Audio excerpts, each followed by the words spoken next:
குட்டி குக்கு வந்துடுச்சு, குக்கு குக்கு கதை சொல்ல வந்துடுச்சு.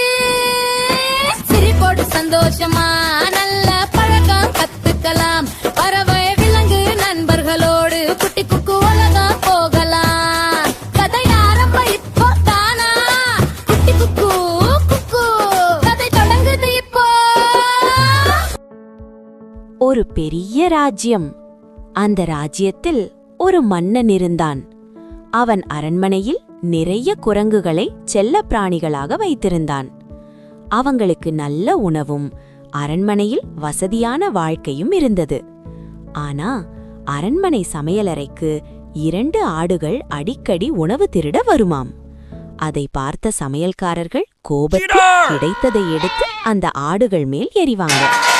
ஒரு நாள் குரங்குகளின் தலைவன் மற்ற குரங்குகளிடம் சொன்னது, நண்பர்களே, இவர்கள் இன்று ஆடுகளுக்கு இப்படி கொடுமை செய்கிறார்கள். நாளைக்கு நமக்கும் இதே நிலை வரலாம். நாம் காடுக்கு போய்தான் அமைதியாக வாழ வேண்டும். ஆனா மற்ற குரங்குகள் அதை கேட்கவே இல்லை. இங்கே நமக்கு அருமையான வாழ்க்கை கிடைக்குதே என்று சொல்லி அரண்மனையிலேயே இருந்துவிட்டாங்க. அதனால் குரங்கு தலைவன் மட்டும் காட்டுக்குள் போய்விட்டது.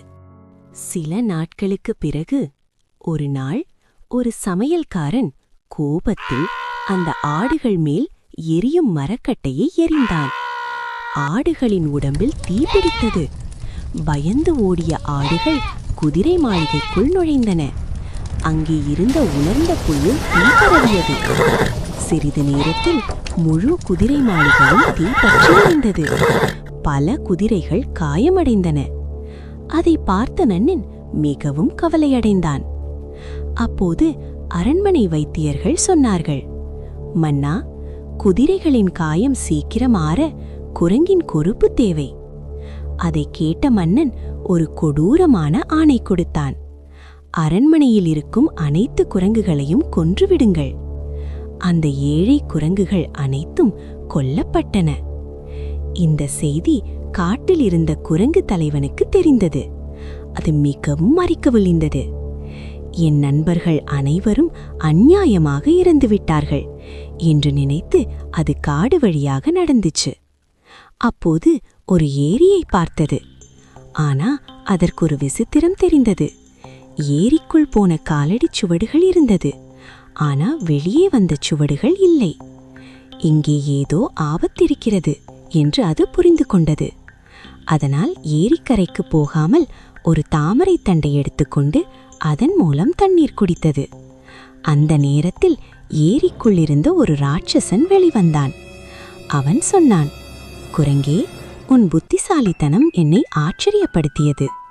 நான் உனக்கு ஒரு விருப்பம் நிறைவேற்றுவேன். குரங்கு சிறிது நேரம் யோசித்தது.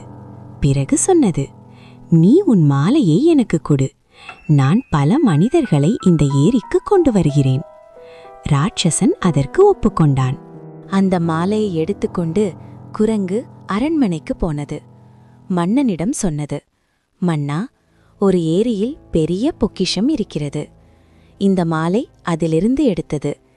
நீங்கள் உங்கள் மனிதர்களை அங்கே அனுப்பினால் மிக பெரிய செல்வம் கிடைக்கும். மன்னன் உடனே நம்பிவிட்டான். அவன் தனது மந்திரிகள், சிப்பாய்கள், உறவினர்கள் அனைவரையும் அந்த ஏரிக்குள் அனுப்பினான். ஆனா யாரும் திரும்பி வரவே இல்லை. அப்போது குரங்கு சிரித்தது.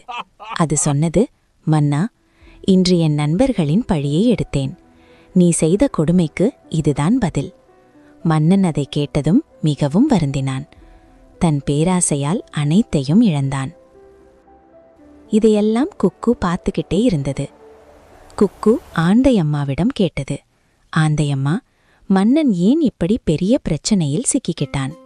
ஆந்தையம்மா சிரிச்சு சொன்னாங்க, அதான் குக்கு, மற்றவர்களுக்கு தீங்கு செய்தால் ஒரு நாள் அதே துன்பம் நமக்கே திரும்பி வரும். குக்கு தலையாட்டிச்சு சிரிச்சது. இதுதான் இன்றைய குட்டி குக்கு கதை. உங்க நேரத்தை ஒதுக்கி என் கதையை கேட்டதுக்கு குக்குக்கு ரொம்ப சந்தோஷம். நன்றி குட்டீஸ். பாய்.